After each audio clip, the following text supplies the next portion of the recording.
Please like, share and subscribe this channel. नमस्कार दोस्तों, ये कहानी है दिनेश की। काम निपटाकर हितेश घर के लिए चल पड़ा। उसके खेतों से कुछ दूरी पर दिनेश के खेत थे। चूंकि दिनेश दूर के रिश्ते में उसका भाई लगता था और गांव जाने का रास्ता उसके खेतों से था, इसलिए उसने सोचा कि वह उससे भी पूछ ले कि अगर वह भी घर चल रहा है तो दोनों साथ साथ बातचीत करते चले जाएंगे। यही सोचकर हितेश खेतों में बने दिनेश के कमरे की ओर बढ़ा। जैसे ही हितेश कमरे में पहुंचा तो उसका शरीर कांप उठा और मारे डर के उसका चेहरा पीला पड़ गया। एकाएक उसके मुंह से कोई आवाज नहीं निकली। कमरे के ठीक बीचों बीच दिनेश सिंह की लहूलुहान लाश पड़ी थी। उसके सिर, पेट और शरीर के अन्य अंगों से खून अभी भी रिस रहा था। दिनेश को उस हालत में देखकर हितेश घबरा गया। उसे कुछ नहीं सूझा तो वह तेजी से गांव की ओर भागा। गांव पहुंचकर सीधे वह दिनेश के घर पहुंचा और एक ही सांस में उसकी पत्नी रामरती को पूरी बात बता दी। हितेश की बात सुनकर रामरती और गांव के अन्य कुछ लोग के साथ खेतों की ओर भागी। कमरे में इन लोगों ने जो देखा, सबकी सांसें अटक गईं। रामरती तो दहाड़ मारकर पति के ऊपर गिर पड़ी। कुछ लोगों ने दिनेश की नाड़ी देखी तो पता चला कि वह मर चुका है। तुरंत इस बात की जानकारी पुलिस को दी गई। हत्या की सूचना मिलते ही इंस्पेक्टर वहां पहुंच गए। इंस्पेक्टर ने लाश का गहराई से निरीक्षण किया तो मृतक के सिर और पेट पर चोटों के गंभीर निशान नजर आए। शायद वे किसी तेजधार हथियार से किए गए थे। यही गंभीर चोटें मौत का कारण बनी थी। उन्होंने आसपास का भी निरीक्षण किया कि शायद कोई ऐसी चीज मिल जाए जिसकी मदद से जांच आगे बढ़ सके। बहरहाल पुलिस को जो सबूत मिले उन्हें कब्जे में लेकर इंस्पेक्टर ने अन्य औपचारिक कार्रवाई निपटाकर लाश को पोस्टमार्टम के लिए सरकारी अस्पताल भिजवा दिया। इसके बाद थाना लौटकर उन्होंने मृतक की पत्नी रामरती की ओर से दिनेश की हत्या का मुकदमा अज्ञात लोगों के खिलाफ दर्ज कर दिया। काफ़ी प्रयास के बाद भी पता नहीं चला कि दिनेश की हत्या किसने और क्यों की थी। पहले पुलिस ने इस हत्या को अवैध संबंधों से जोड़कर देखा और अपने कुछ मुखबिरों को रामरती पर नजर रखने के लिए लगा दिया। मृतक दिनेश की भी कुंडली खंगाली गई। पुलिस को संदेह था कि अवैध संबंधों में रोड़ा बनने की वजह से रामरती ने ही पति को मरवा दिया होगा। इस बात पर भी गौर किया जा रहा था कि कहीं दिनेश के ही किसी से नाजायज संबंध ना रहे हों और उसके घर वालों ने दिनेश को रास्ते से हटा दिया हो। दिनेश का एक छोटा भाई भी था जिसका नाम हरजीत था, जो काफ़ी चालाक और शातिर दिमाग था। वह जिस तरह का दिखाई देता था उस तरह का था नहीं। बड़ा भाई दिनेश धार्मिक सोच वाला सीधा साधा नेक इंसान था। ज़रूरतमंदों के काम आना उसे अच्छा लगता था। उसकी व्यवहार कुशलता और स्वभाव की वजह से गांव में उसकी बड़ी इज्जत थी। सभी उससे प्यार भी करते थे। जबकि उसके छोटे भाई हरजीत को गांव का कोई भी आदमी पसंद नहीं करता था। दोनों भाई अपने पुश्तैनी मकान में एक साथ रहते थे।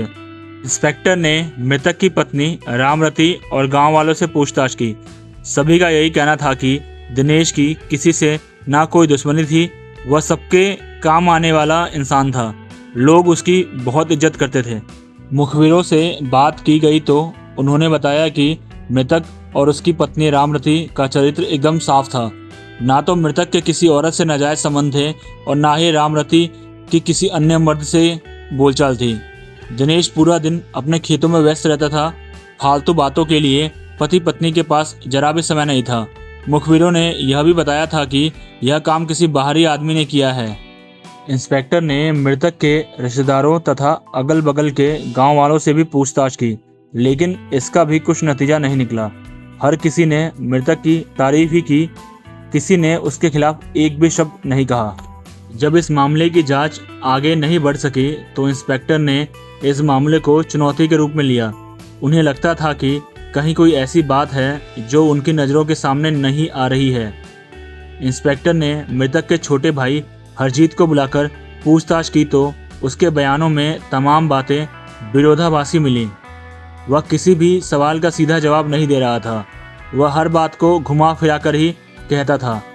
पूछताछ के बाद उन्होंने उसे जाने तो दिया, लेकिन उस पर नज़र रखने के लिए अपने कुछ चालाक मुखबिरों को लगा दिया।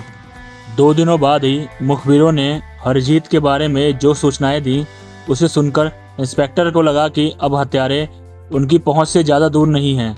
इंस्पेक्टर हरजीत को पकड़कर थाने ले आए और सख्ती से पूछताछ शुरू कर दी। हर अपराधी की तरह हरजीत भी खुद को निर्दोष बताता रहा, लेकिन इंस्पेक्टर के पास जो सबूत थे उन्हें सामने रखकर जब पूछताछ की तो वह टूट गया और उसने अपने भाई की हत्या का अपना अपराध स्वीकार कर लिया। उसने कहा कि उसी ने अपने दोस्त के साथ मिलकर अपने भाई की हत्या की थी। उसी दिन इंस्पेक्टर ने इस हत्या में शामिल हरजीत के दोस्त के घर पर छापा मारा और उसे पकड़ के थाने ले आए। गिरफ्तार किए गए दोनों अभियुक्तों से पूछताछ में दिनेश की हत्या की जो कहानी सामने आई वह हीन भावना से ग्रस्त एक ईर्ष्यालु भाई की घृणित मानसिकता का परिणाम था। दिनेश और उसके छोटे भाई हरजीत की सोच में जमीन आसमान का अंतर था। दिनेश जहां धार्मिक सोच वाला दयालु आदमी था, वहीं हरजीत शैतानी सोच वाला ईर्ष्यालु आदमी था। गांव वाले अक्सर दिनेश की बड़ाई किया करते थे। यह बात हरजीत को बिल्कुल भी नहीं भाती थी। गांव में कोई समारोह होता तो दिनेश को उसमें सबसे आगे रखा जाता। यह सब देखकर हरजीत जल उठता था। उसे इस बात पर गुस्सा आता था कि दिनेश की तरह लोग उसकी इज्जत क्यों नहीं करते। एक दिन शराब पीते समय यही बात उसने अपने दोस्त से कही तो उसने कहा, उसके रहते तुझे कोई नहीं पूछेगा भाई, इसलिए तू उसे ख़त्म क्यों नहीं कर देता। ऐसा कैसे हो सकता है? हरजीत ने हैरानी से कहा।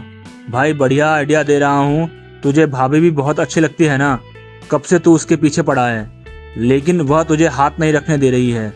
दिनेश को मार देगा तो वह तेरी हो जाएगी, इसके अलावा उसकी ज़मीन भी तेरी हो जाएगी। इस तरह पूरी प्रॉपर्टी का मालिक तू अकेला हो जाएगा, दोस्त ने कहा। हरजीत की आंखें हैरानी से फैल गईं। उसने कहा, यार तूने यह बात पहले क्यों नहीं बताई? तूने कितनी सच बात कही है। भाई के ना रहने पर भाभी रामनती ना खुद को संभाल पाएगी और ना इतनी ज़मीन को, मजबूरन उसे मेरा सहारा लेना पड़ेगा, फिर तो मेरी चांदी ही चांदी हो जाएगी। यह बात दिमाग में आते ही हरजीत भाई दिनेश की हत्या की योजना बनाने लगा। एक दोपहर को जब दिनेश खेतों का काम निपटाकर मोटर बंद करने के लिए कमरे में गया तो वहाँ हरजीत और उसका दोस्त पहले से तैयार बैठे थे। दिनेश मोटर बंद करने के लिए जैसे ही कमरे में घुसा, दोनों ने एकदम से दिनेश पर चाकू से हमला कर दिया। अचानक हुए इस हमले में दिनेश चकराकर जमीन पर गिर पड़ा और कुछ देर तड़प कर मर गया। दिनेश मर गया तो हरजीत और उसका दोस्त घर लौट आए। इसके बाद घर लौटकर हरजीत इस तरह सामान्य बना रहा जैसे उसे किसी बात का पता ही नहीं है। इंस्पेक्टर ने मुखबिरों को तो हरजीत के पीछे लगाया ही था, उसी समय उसके फ़ोन की कॉल डिटेल्स भी निकलवा ली थी। इसी कॉल डिटेल्स से पता चला था कि दिनेश के कत्ल वाले दिन दिनेश की हत्या से कुछ देर पहले और बाद में हरजीत ने अपने दोस्त से 20 से 30 बार बात की थी। उसी नंबर से ही हरजीत के दोस्त का पता चला था। बहरहाल गिरफ्तार हरजीत और उसके दोस्त का बयान लेने के बाद उन्हें अदालत में पेश करके 2 दिनों के लिए पुलिस रिमांड पर लिया गया।